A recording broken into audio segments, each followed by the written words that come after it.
Welcome back student. In the last class we discussed about the excretory and osmoregulatory system, जिसके बारे में हमने आपको बताया था कि it is done by the certain specialized cell which is named as flame cells.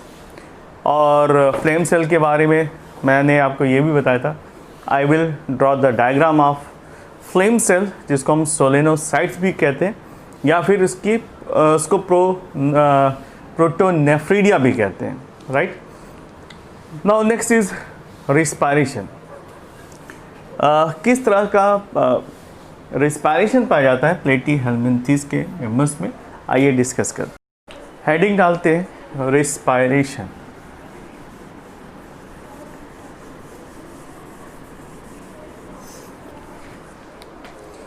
Respiration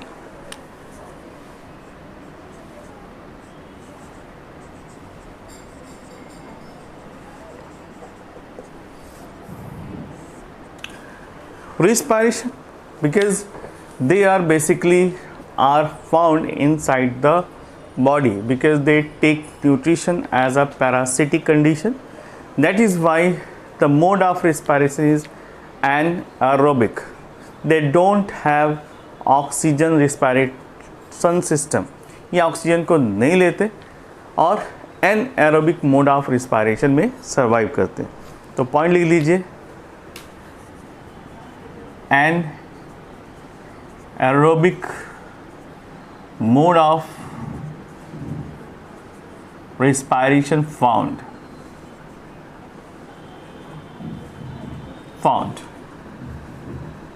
right. anaerobic respiration पाया जाता है because they are living inside the body, तो इसलिए ये anaerobic respiration लेते हैं. यहाँ पर पॉइंट आउट कर देते हैं, अगर ये पैरासिटिक कंडीशन में पाए जाते हैं. फ्री लिविंग में क्या पाया जाता है? Free living. If they are free living then they respire oxygen, तो वहाँ पर एरोबिक मोड ऑफ रिस्पायरेशन पाया जाएगा.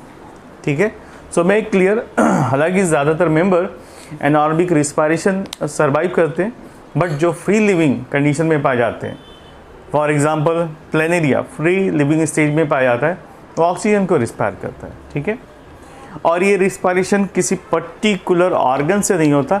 This respiration takes place through the general body surface. ये भी इंपॉर्टेंट पॉइंट है. Respiration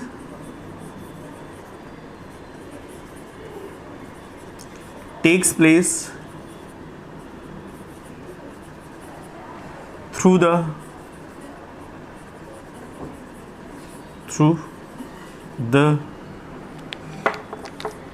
general body surface,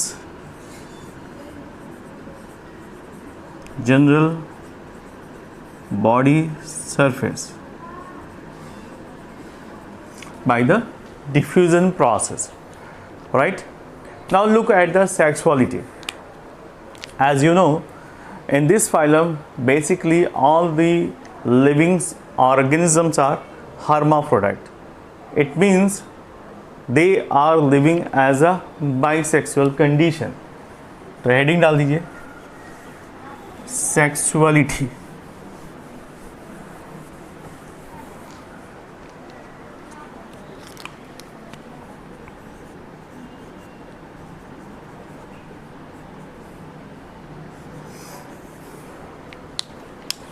bisexual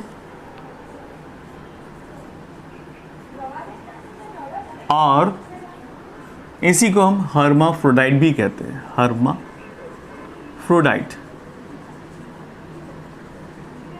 hermaphrodite, bisexual या फिर मोनोइसियस, ये तीनों एक ही कंडीशंस हैं. So never confuse. ये आगे चलकर बहुत ही कंफ्यूजिंग वर्ड बन जाता है कि monoecious is what.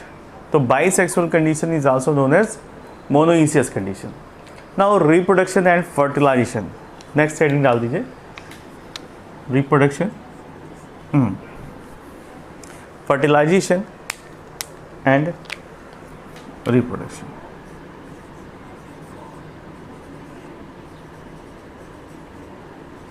and fertilization.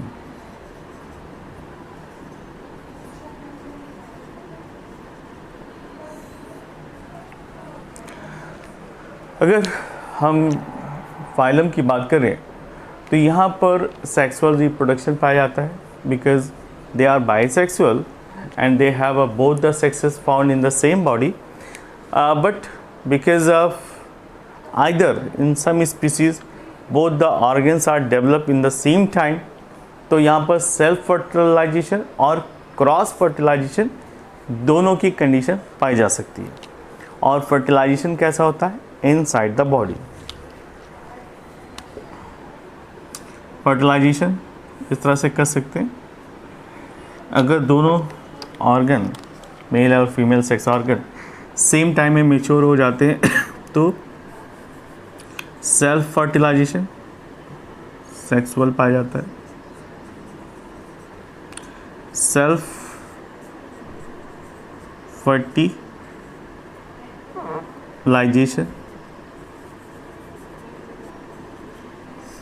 और क्रॉस फर्टिलाइजेशन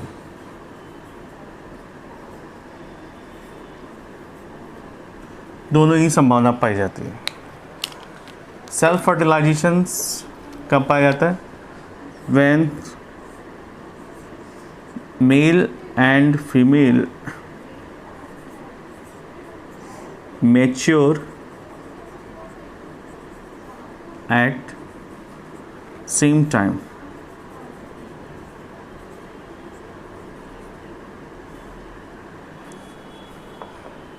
सेम बॉडी की बात की जा रही है, अगर सेम बॉडी में सेम टाइम में मैच्योरिटी आती है तो self pollination. And if male और female mature at different time period, okay, so इस कंडीशन में क्रॉस फर्टिलाइजेशन देखने को मिलता है। Now look at the development. Indirect development देखने को मिलता है क्योंकि यहाँ पर ढेर सारे लार्वल स्टेजेस पाए जाते हैं। तो नेक्स्ट हेडिंग में डाल दीजिए डेवलपमेंट।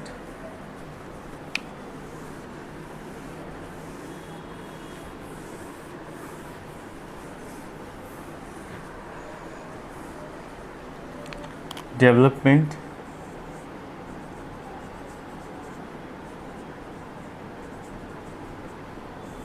is indirect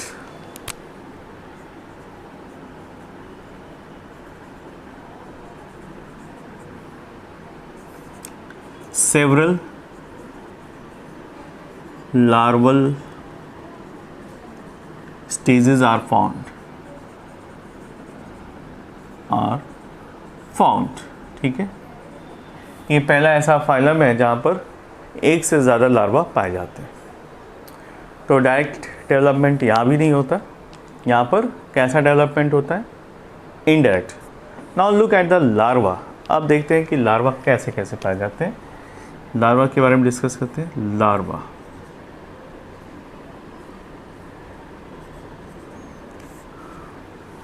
पहले लेते हैं हम टेप वर्म, जिसको हम टीनिया सोलेनियम कहते हैं। Tape worm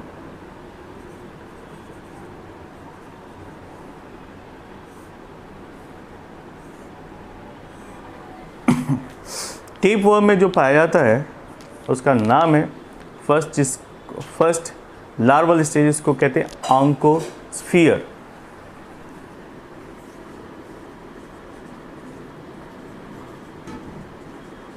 ऑन्कोस्फीयर larva. नेक्स्ट पाया जाता है हेक्साकैंथ लार्वा।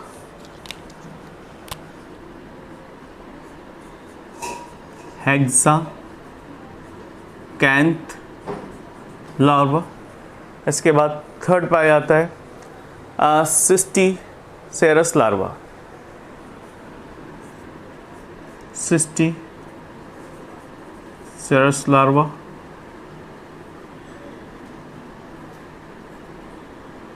इसी को हम क्या कहते हैं? ब्लैडर वर्म भी कहते हैं। इस लास्ट जो सिस्टीसेरस लार्वा है इसी को हम ब्लैडर वॉर्म लार्वा भी कहते हैं, ब्लैडर वॉर्म।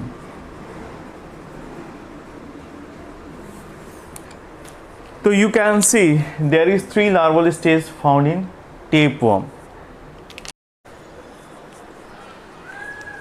Tapeworm के बाद दूसरा एग्जाम्पल है फैसियोला।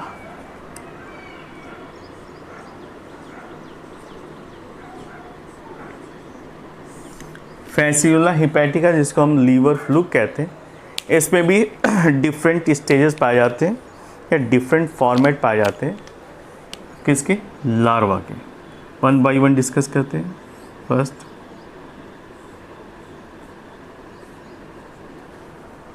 फर्स्ट लार्वा, इसको हम कहते हैं मिरासीडियम।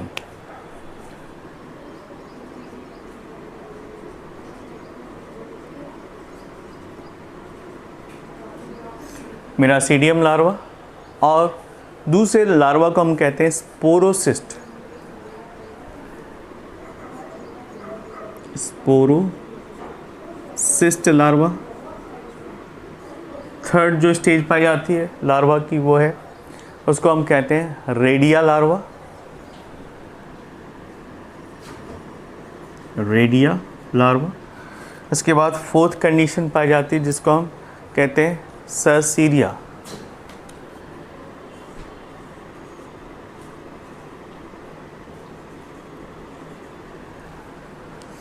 ये लार्वल कंडीशन पाई जाती है। नेक्स्ट, और ये फिफ्थ जिसको हम कहते हैं, इसका नाम है मेटाकैरकेरिया। मेटाकैरकेरिया।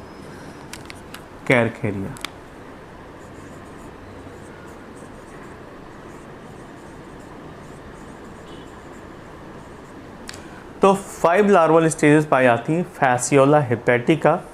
फर्स्ट है मिरासीडियम, दूसरा है स्पोरोसिस्ट, तीसरा है रेडिया लार्वा, चौथा है कैरकेरिया लार्वा और पांचवा है मेटाकैरकेरिया larva.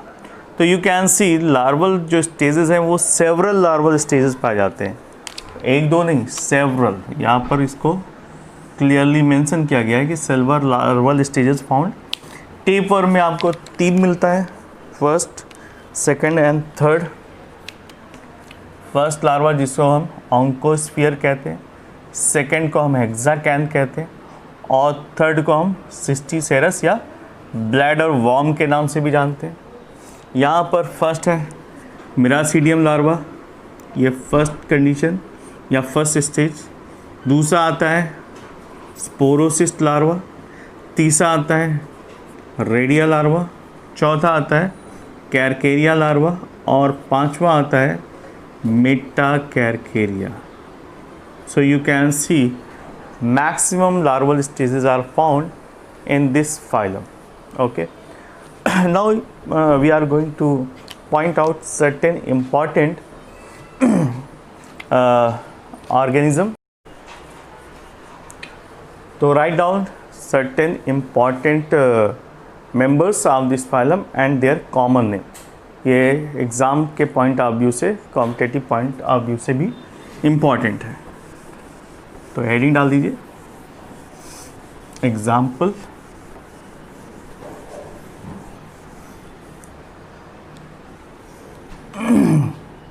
Example, common name, some organisms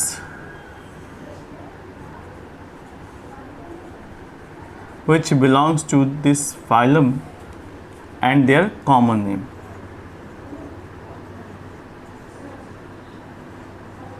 Okay, organisms and their common name. Now just a moment.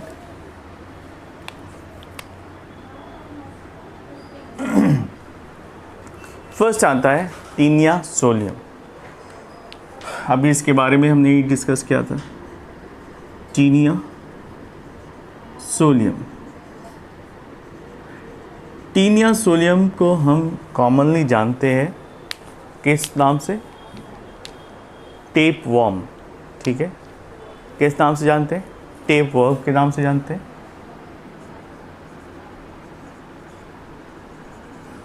क्योंकि ये इलोंगेटेड जस्ट लाइक अ टेप, जो मेजरिंग टेप्स आते हैं उन्हीं की तरह ये लेंथ वाइज पाए जाते हैं। डास्ट्रो वेंट्रली फ्लैटेंड होते हैं। इनको हम पोर्क वर्म भी कहते हैं।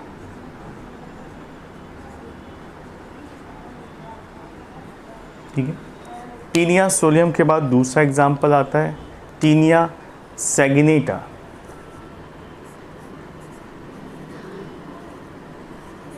सैगिनेटा ये दूसरी स्पीसीज है जिसको हम कॉमनली बीफ टेपवर्म कहते हैं। Beef tapeworm. नेक्स्ट, टीनिया के बाद नेक्स्ट एग्जाम्पल है इकाइनोकोकस ग्रेन्युलोसस।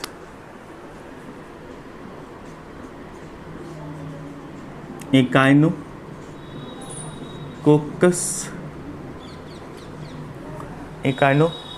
COCC ग्रेन्युलोसस।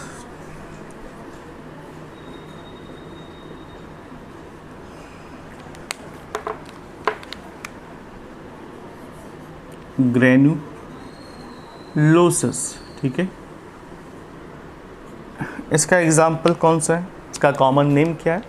इसको हम नॉर्मली डॉग टेपवर्म कहते हैं, जो डॉग्स में पाए जाते हैं। तो आप देख सकते हैं कि इसमें जो मेंबर्स हैं वो किसी न किसी एनिमल को इन्फेक्ट कर रहे हैं। ठीक है, इकाइनोकोकस ग्रेनुलोसस। इसके बाद आता है डिप्लोजून। डिप्लोजून भी इसका मेंबर है, लेकिन ये पाया जाता है उन सभी ऑर्गेनिज्म में जो वाटर में रहते हैं। तो लिख लीजिए डिप्लोजून। इसको हम कॉमनली जानते हैं गिल फ्लूक।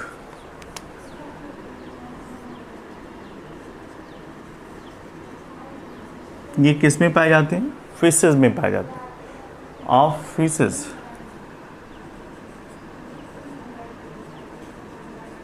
राइट।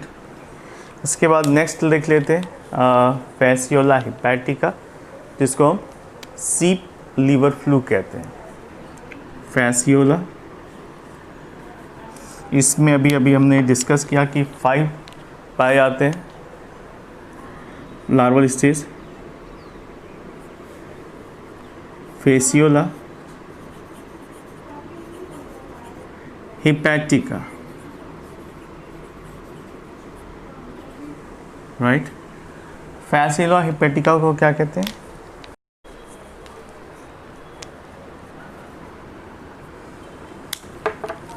हिपैटिका। इसको शीप लीवर फ्लू कहते हैं। शीप में पाया जाता है, sheep liver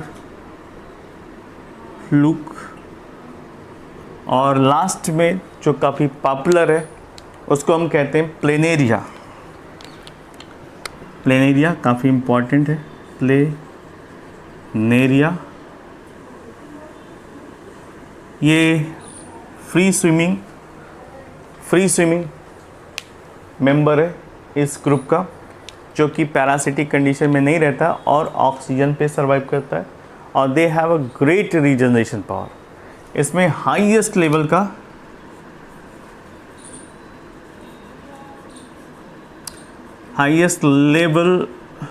of regeneration found.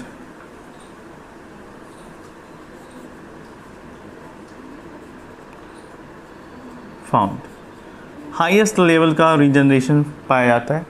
अगर प्लेनेरिया को आप पीसेस में कन्वर्ट कर दें तो हर पीस कन्वर्ट हो जाता है न्यू प्लेनेरिया में। फॉर एग्जांपल मैं आप ये डायग्राम बनाता हूँ।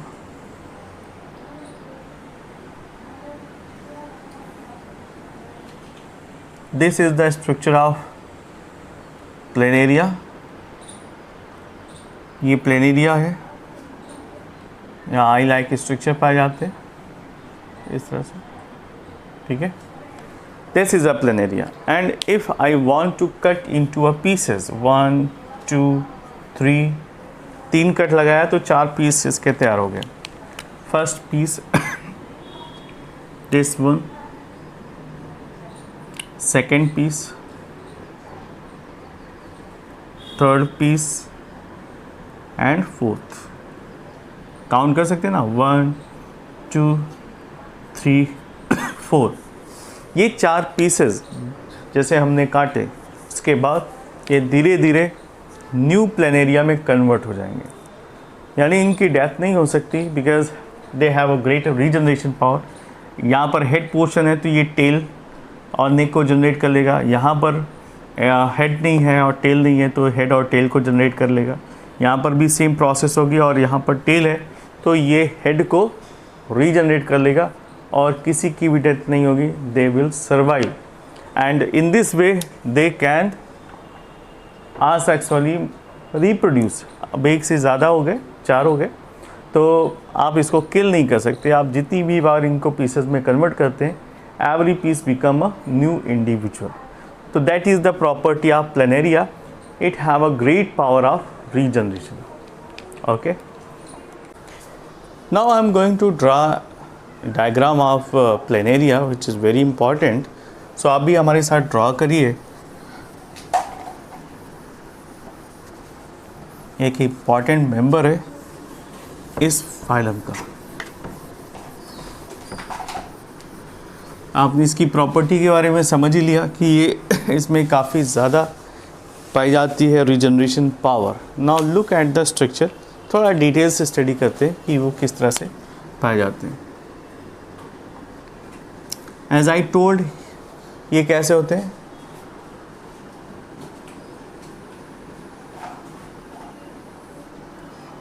dorsally and ventrally flattened.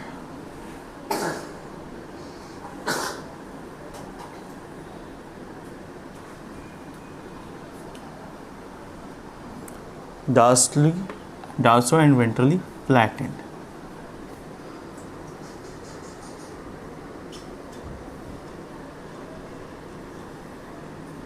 I am trying to give you the look of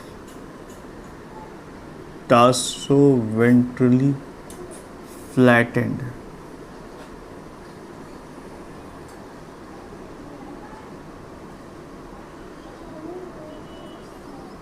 Right?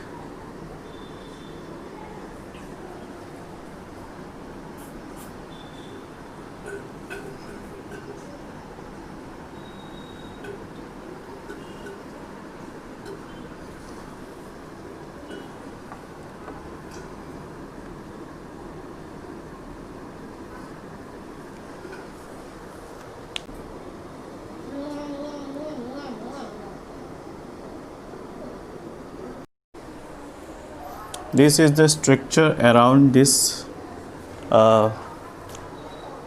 member planaria. और इसके चारों तरफ क्या पाए जाते हैं? गैस्ट्रोवैस्कुलर कैविटी, जो मैं ब्लू कलर का बनाने जा रहा हूँ. This is a gastrovascular cavity which found all around the body. पूरे बॉडी में इस तरह से पाए जाते हैं, बिखरे रहते हैं, just like that.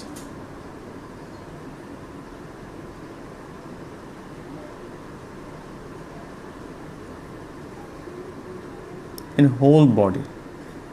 आप इस तरह से बनाते चले जाइए.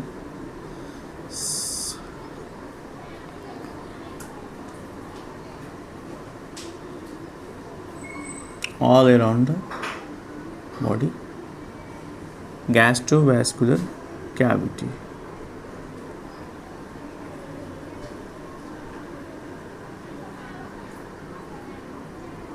ये डॉर्सो फ्लैटेंड है, इसलिए एकदम लीफ लाइक दिखाई पड़ती है इसका स्ट्रक्चर. ये देखिए, और यहाँ से ये इस तरफ मुड़ जाती है.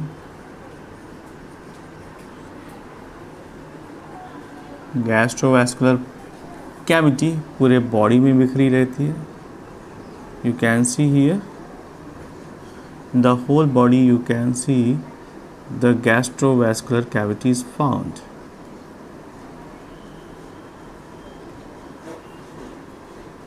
और यहाँ पर आपको यूनिक माउथ की ओपनिंग दिखाई पड़ती है। नॉर्मली ऐसी ओपनिंग आपको किसी किसी फाइलम के मेंबर्स में देखने को मिलती है, बाकी तो सभी में नहीं मिलेगी, right. So just a moment, ये अबाउट टू कंप्लीशन है, कंप्लीट कर लीजिए आप लोग। इस तरह से रफ सरफेस के फॉर्म में तो दिखा सकते हैं। Gastro vascular cavity.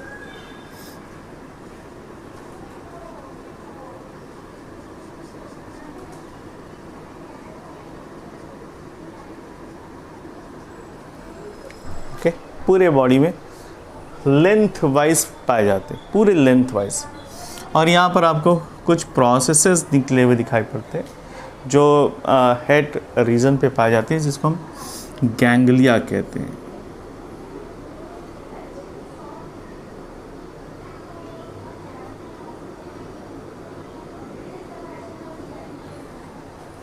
से गैंग्लिया कहते हैं। दो प्रोसेसेस इधर भी पाए जाते हैं। So in this way the ganglia is found on the head region, right? Okay, now look at this। यहाँ पर एक स्ट्रक्चर दिखाई दे रहा है जिसको हम फेरिंग्स कहते हैं, ठीक है। और ये स्ट्रक्चर जो राउंडेड है, यहाँ पर आपको दिखाई देगा सिलेंड्रिकल पार्ट है, ये देखिए, इसी को माउथ कहते हैं। इसको माउथ कहते हैं। This opening is known as mouth and this structure जो आईज की तरह दिखाई देता है, it is not a actual eye but it is a eye spot. इसको हम आई स्पॉट कहते हैं।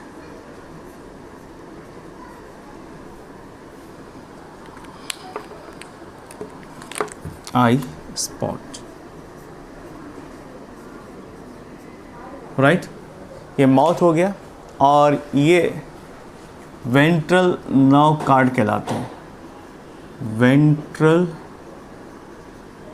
Nerve cord, right. नेक्स्ट, इसके बाद का स्ट्रक्चर आपको ये मैंने बताया, इसको हम क्या कहते हैं, गैस्ट्रो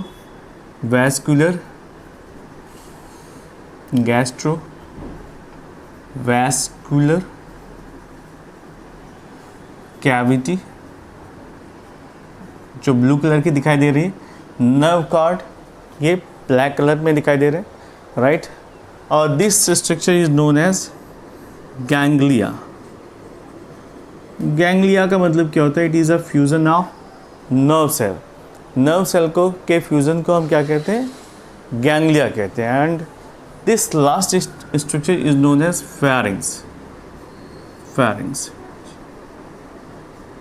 तो this is all about the structure of planaria.